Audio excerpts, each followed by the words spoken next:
शिवपुरी एक छोटा सा पहाड़ी गांव था जहां समय ठहर सा जाता था। पहाड़ों के बीच बसा ये गांव अपनी सुंदरता और शांति के लिए प्रसिद्ध था। यहीं 16 साल की आशिमा अपने सपनों की दुनिया में खोई रहती थी।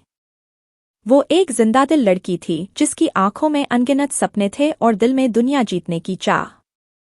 वो अक्सर अपने चित्रकला के सामान के साथ जंगल में जाती और प्रकृति की सुंदरता को अपने कैनवस पर उतारती। दूसरी ओर राघव था, 58 साल का एक अकेला व्यक्ति। उसकी जिंदगी में सिर्फ एकांत और अतीत की यादें थीं। राघव एक सफल प्रोफेसर रह चुका था, लेकिन एक हादसे में अपनी पत्नी और बेटी को खो देने के बाद उसने शहर की भागदौड़ छोड़ दी थी।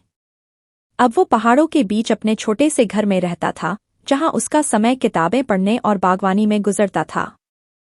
राघव का जीवन बस अपने आप में ही सीमित हो गया था। गर्मियों के एक दिन जब आशिमा अपने स्केचबुक और रंगों के साथ पहाड़ों की ओर जा रही थी, तो उसने एक सुनसान जगह देखी। उसे यह जगह बेहद खूबसूरत लगी और उसने वहां बैठकर स्केच बनाने की सोची। उसे पता नहीं था कि यह जगह राघव की संपत्ति का हिस्सा है। जब राघव ने उसे देखा तो पहले तो वह हैरान रह गया कि यहाँ कोई आया कैसे, लेकिन फिर उसने देखा कि वो बस अपने काम में लीन थी। कुछ कहने की बजाय राघव उसे देखकर मुस्कुराया और वापस अपने घर चला गया। अगले कुछ दिनों तक आशिमा वहीं आती रही। धीरे धीरे राघव और आशिमा के बीच हल्की फुल्की बातें शुरू हो गईं। राघव ने देखा कि आशिमा में कुछ खास है। उसकी मासूमियत और उसकी कला के प्रति जुनून ने राघव को प्रभावित किया। वहीं आशिमा को राघव की शांत और विचारशील प्रकृति आकर्षित करने लगी। वह उसे अपने दादाजी जैसा महसूस करने लगी, लेकिन राघव के दिल में कुछ और ही हलचल थी। उसकी आंखों में आशिमा के लिए एक अलग ही तरह की चमक थी। एक दिन बारिश की बूंदों के बीच आशिमा वहां स्केच बना रही थी। बारिश तेज हो गई और उसके पास छिपने का कोई ठिकाना नहीं था। राघव ने उसे अपने घर आने का इशारा किया। दोनों चुपचाप अंदर गए और राघव ने उसे गर्म चाय का कप दिया। उस रात पहली बार दोनों ने दिल से दिल की बातें कीं। आशिमा ने अपने सपनों के बारे में बताया और राघव ने अपने अतीत की दर्दनाक कहानियां सुनाईं। दोनों के बीच एक ऐसा बंधन बना जो शब्दों से परे था। समय बीतता गया और उनका यह रिश्ता गहरा होता गया। हालांकि आशिमा को यह नहीं पता था कि राघव उसे एक अलग नज़र से देखता है।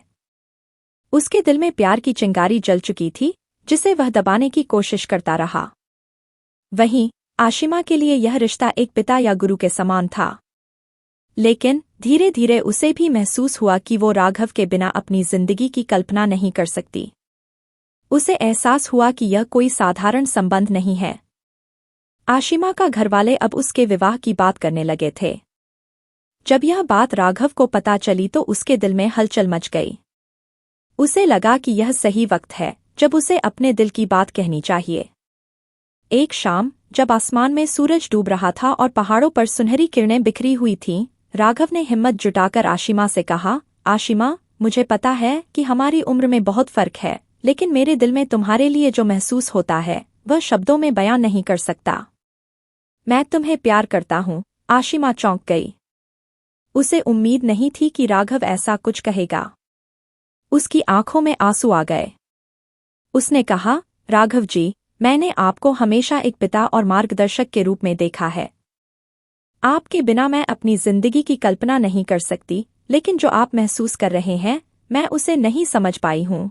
राघव ने उसके आंसू पोंछते हुए कहा, आशिमा, मुझे तुमसे कोई जवाब नहीं चाहिए। मैं बस यह चाहता हूँ कि तुम खुश रहो, चाहे वह मेरे साथ हो या बिना मेरे। आशिमा ने उसकी ओर देखा और धीरे धीरे उसे यह एहसास होने लगा कि उसके दिल में भी राघव के लिए एक खास जगह है।